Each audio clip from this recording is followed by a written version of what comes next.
So one of the more surprising, or for some people not surprising things at all, about the Xbox showcase that happened yesterday was that there was no revelation of the Elder Scrolls 4 Oblivion Remake that has been leaked. I mean, we've seen the articles, this one from IGN, which points out that it's reportedly in the works and set for release this year.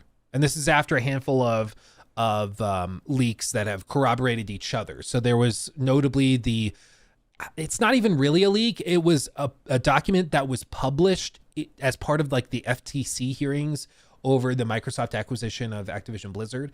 And so it's not really a leak. Like they released these documents themselves. But in that document, you can see that they had things like for fiscal year 2022, Oblivion Remaster. What? That never happened. Indiana Jones game. That, of course, got pushed. Doom Year Zero, Project Kestrel, Project Platinum, Elder Scrolls 6 for financial year 2024. This is what they thought they were going to achieve in July of 2020. So right in the midst of COVID, this was where they thought they would be, which is kind of insane to think that we would have Dishonored 3, the new Doom game would already like be out. Indiana Jones would be 2-3 years old at this point. Like, it's insane how much stuff shifted forward. But I mean, here we are. But the two big things, of course, that people noted that we're talking about here is the Oblivion remaster and a Fallout 3 remaster. This is the actual article and document where you can see each thing outlined in this way. You can also see estimated revenue forecasted for each of the projects. I'll move my face so you can see that. And it's really, really interesting. They expected the Fallout 3 remaster to garner about $190 million. Wow. Elder Scrolls 6, they expect $1 billion. They expect that to be a heavy hitter. Where's the other one? Indiana Jones, they were expecting first year 230 million, 55 in the second year, 25 in the third. Kind of a nice tail on it. I would love to know where these actually landed. Redfall, oh God, they expected Redfall to generate $155 million. And then they were expecting still 1, 2, 3 years after its launch, they were expecting Redfall to still be taking in about $20 million. Wow. That's crazy, dude. Can you imagine? Unbelievable. This is the other thing. Just tell me, I don't know, guys, is ESO like actually this big? Because I feel like we see it at every summer showcase they do, but I hear like nothing about it. Like in the actual motions of the year, I don't know a single person who plays it. I don't know any of it. Like I don't know anybody who plays it. I know it gets steady expansions. Yeah, I've seen those. I just don't know what player counts are like. And it seems extremely ambitious to expect like an average of $150 million coming in, but maybe they actually are doing those numbers. Who knows? But you can see licensed IP game. I wonder what that was. 225 million. Yeah. But the big ones, again, Fallout 3 remaster, and of course, we have the Oblivion remaster that is also expected to generate 190 million just out the gate. They expected the Oblivion remaster to generate almost as much as the Indiana Jones game. And technically more than Redfall. So really, really interesting. Really, really interesting how this has shifted, because this is hilariously off. I mean, they're 3 years behind on most of it. It's pretty significant. But as a result, recent leaks have suggested that the Oblivion remaster is actually starting to come much closer. As you can see in this article back from IGN, obviously a number of these games were either delayed or outright canceled. Doom Year Zero is now Doom the Dark Ages and is coming out this year. Indiana Jones and the Great Circle didn't launch until December of 24, and Elder Scrolls 6 got nowhere near financial year 2024. True. And do you want to know one of the most depressing things I found out about that? The thing that I found out that made me feel the most old. Do you know how old the reveal trailer is for Elder Scrolls 6? Do you remember? Do you remember when that was first shown? It was shown back in 2018. 2018. That is approaching this summer. That will be 7 years old. Back in 2018, this trailer was, June 10th, 2018. This trailer was roughly like 6-7 years out, 6.5 years, I think technically, out from the release of Skyrim. So we are now further out from when this trailer dropped than this trailer was to Skyrim's launch. That's how crazy distant. It's like the same thing when you realize that the amount of time that's passed between like 0 AD, like the fall of the ancient Egyptian kingdoms and everything, to us, that amount of time is shorter than the amount of time between those people back in 0 AD and when the pyramids were built 2,400 years before that. Like breaks your brain, right? That's basically what we're dealing with, similar timescales too when it comes to Elder Scrolls 6. But it's just a reflection of the time. They revealed everything so freaking early because ZeniMax wanted to sell to Microsoft and they needed to get everything out on the table so people were really hyped so that there was an incentive to sell ZeniMax and all of their studios for the biggest price tag they could get. And they did it, $7.5 billion ain't no small sum, but it led to a situation where now Elder Scrolls 6 was announced probably like a decade too early, because Elder Scrolls 6 probably, honestly, it probably is like 2027, 2028. I think 2027 at the earliest. Somebody was saying, I think we get it next year. I would be shocked, man. Because remember, they still claim that they're doing annual massive expansions for Starfield. Massive. But they still say they're doing that. So I just don't think we're getting it before 2027. I'd be shocked. Could it be so long that Todd retires after it? Nah, he's insistent he's going to at least do Fallout 5 as well, which unironically could be 2034, 2033 to 2020 or 2035. No joke, by the time Fallout 5 launches, it will probably have been close, very close to 20 years since the last Fallout game. 20 years. Like, no joke, if you're an adult, you could be a grandparent by the time the next Fallout game comes out. How insane is that? It's ridiculous. I will be able to play Fallout 5 with my kids because that's how much time will have passed. They will be in their like mid to late teens when that game comes out. That's ridiculous. Okay, it's insane. You can't think about it or you'll cry, it'll break your brain. But that's why people got really excited at the prospect of a Fallout 3 remaster and an Oblivion remaster. Now, the other elephant in the room, I'm sorry, Jacob, because you got to leave all this in, Jacob, because these diatribes, these like weird winding roads, this is part of the Luke Stevens experience, okay? But one of the other things that got really intriguing is that these are all titled as remasters, and none of the recent leaks refer to them as remasters. They refer to all of these as remakes, just full-on remakes, which is interesting. So as you can see, MP1ST, is that supposed to be moist? I think that might be what they say. I'm going to call moist if it's not, or multiplayer first. See, this is the thing, trying to read an internet user's name. It's like either it's multiplayer first or it's moist. And if I choose one and I'm wrong, it's going to be way off. MP. I'm going to say MP. We'll do that.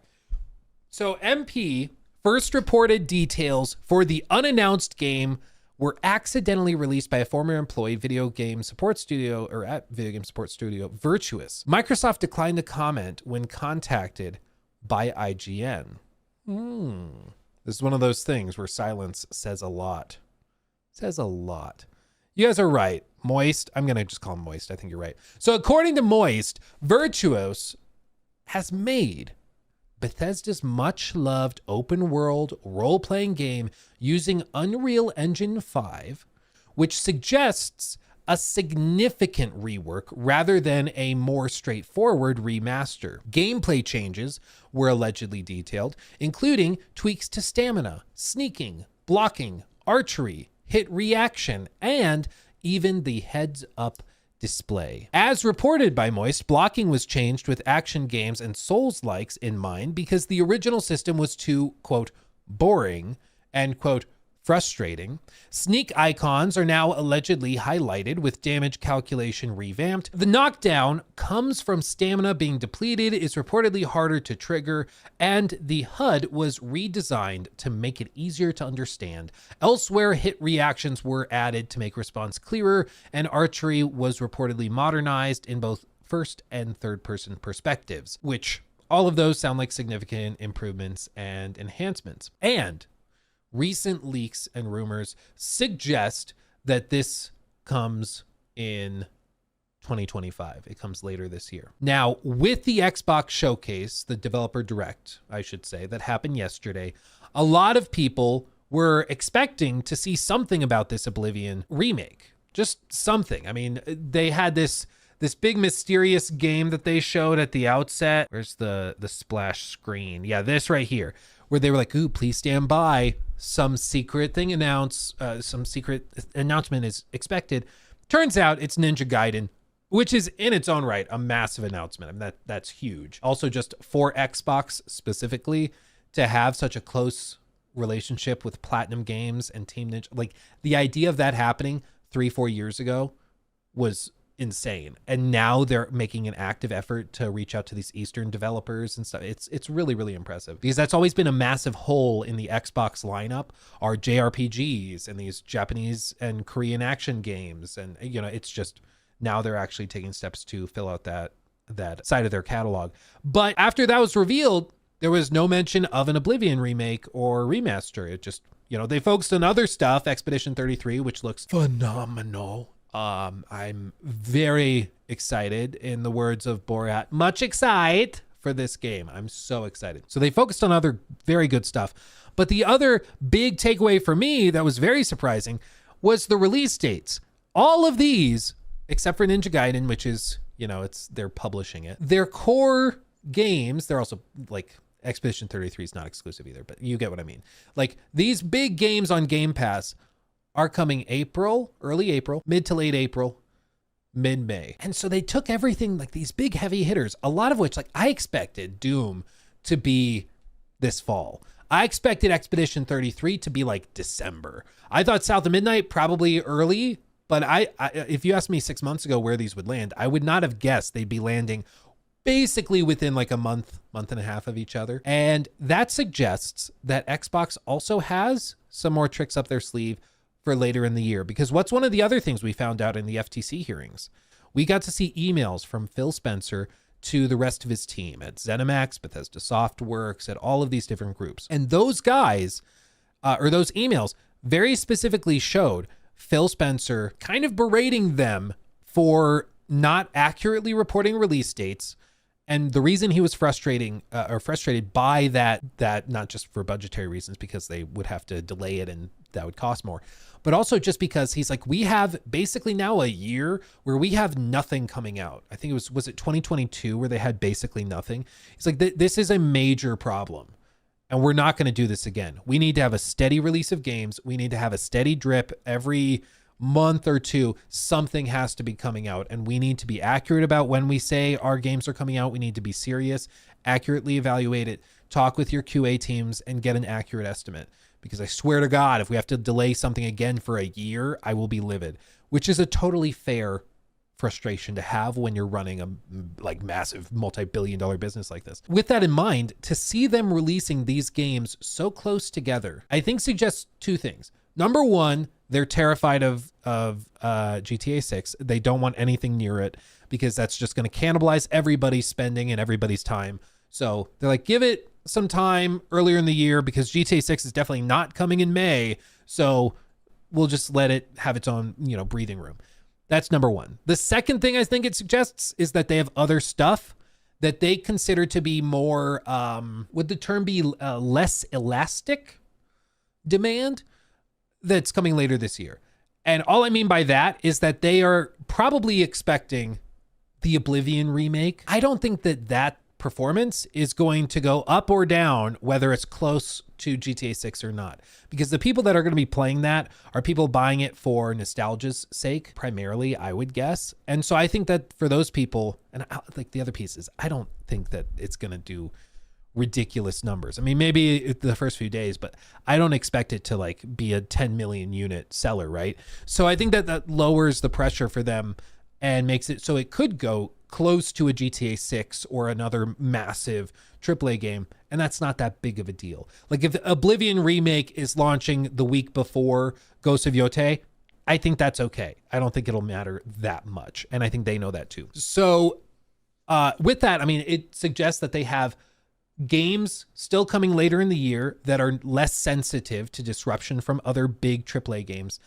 And it also kind of indirectly suggests that they have other games up their sleeves, because these are some of the biggest ones that they focused on a lot in the last 12 months. Of course, they have other ones like Fable, for example, is a massive one that, according to reporting, has been extremely expensive for them to make. So that needs to be a big hit. So there's just all of these other little bitty things. But I think that this showcase, seeing these release dates the way that they are, and the fact that there is no Oblivion Remake announcement or Fallout 3 Remake announcement, I think all of this suggests that they have some more tricks up their sleeve for later this year. And I think we see those this summer.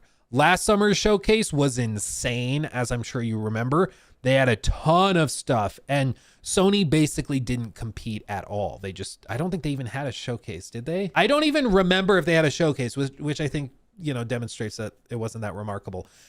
They did their Ghost of Yotei showcase later in the year, I'm pretty sure. So, Sony just didn't even really show up. So I think that they have some really cool announcements probably expected for this summer at their Xbox showcase.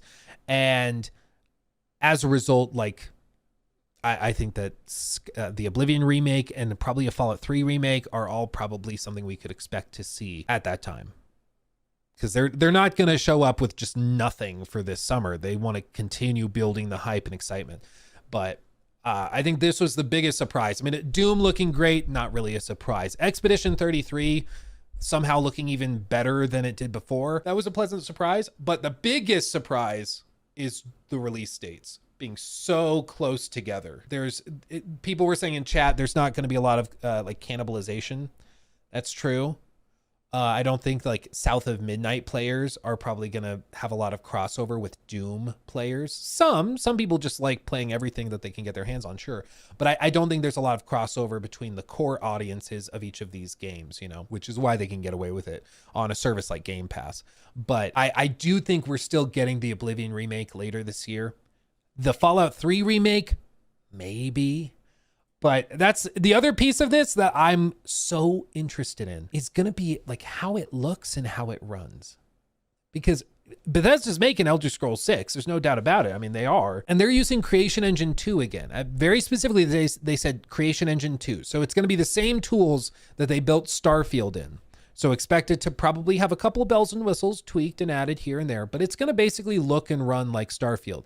That means load screens going into interior buildings. That means everything needs to be segmented apart from itself. So when you go into a castle, that's going to be a separate instance that you load into.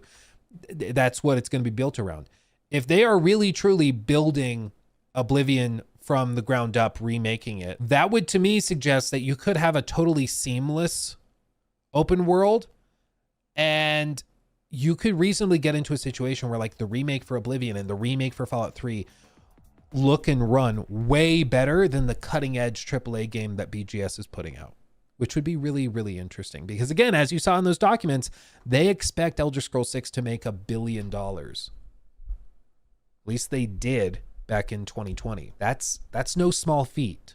Okay, that is Hogwarts Legacy levels of success. And Elder Scrolls is massive. Don't get me wrong, it's massive. But I would be really interested in seeing how that plays out, especially in the shadow of Starfield, which I think dampened hype a good bit. And that's going to be a really interesting thing to see. So I'm buckled up. Almost unrealistic expectations. I think people's expectations, maybe you have to add on to that, unrealistic expectations for BGS. Maybe that's the standard, because I think people are expecting them to keep up with the peers and the competitors in the industry right now. And I don't know how you could possibly argue that like Starfield on a technological level is on pace with what other big AAA open world studios are doing. It's just not.